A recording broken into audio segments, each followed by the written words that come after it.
The Golden Friendship. It was a crisp autumn morning in the vast, gleaming fish tank of the local pet store.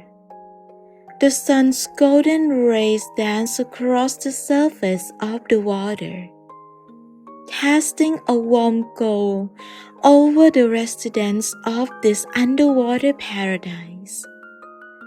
Among them was a particularly problematic goldfish named Goldie. Goldie was not your average goldfish. He was constantly dissatisfied with his surroundings and had a terrible temperament. He would frequently lie to his friends without ever feeling a twinge of guilt. One day, as Goldie was floating listlessly around the tank, he overheard two of his closest companions, Ruby and Marvin, whispering to each other about his recent lies.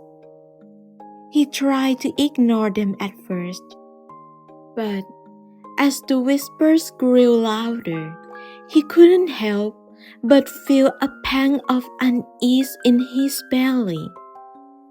Finally, Ruby and Marvin confronted him, demanding to know the truth about his receptions.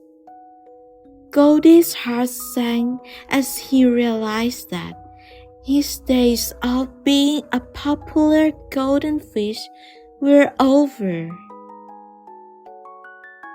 As the news spread throughout the tank, Goldie watched hopelessly as his once happy life crumbled around him.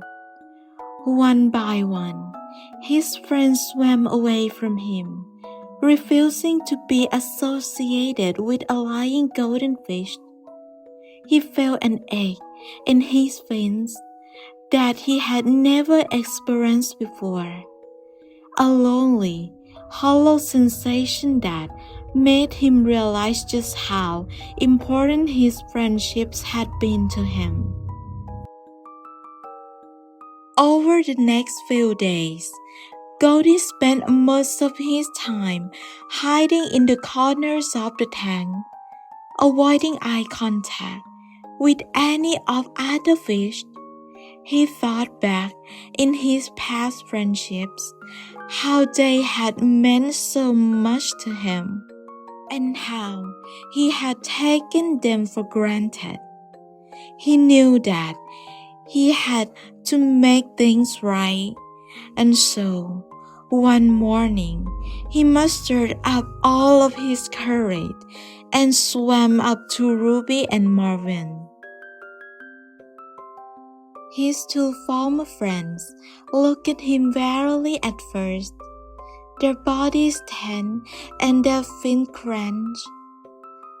"Goldie," Ruby said softly, "we have all been talking, and we're not sure if we can trust you anymore."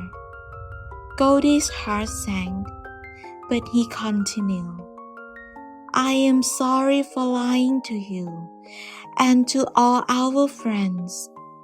I didn't realize how important our friendships were until it was too late. If I could go back and change things, I would." There was a long silence as Ruby and Marvin considered his words. Finally, Ruby swam closer to him and nudged him gently with her nose. "Well," he said hesitantly, "we are glad that you apologize, Goldie. We have missed having you as a friend, but if you lie to us again, we won't give you another chance." Marvin nodded in agreement. Over the next few days, Goldie made a concerted effort to be a better friend to Ruby and Marvin, as well as the rest of his tank mates. He listened more carefully to their stories, shared his food with those who were hungry, and always told the truth. His friend began to notice the change in him, and soon they were swimming up to him, offering words of encouragement and support.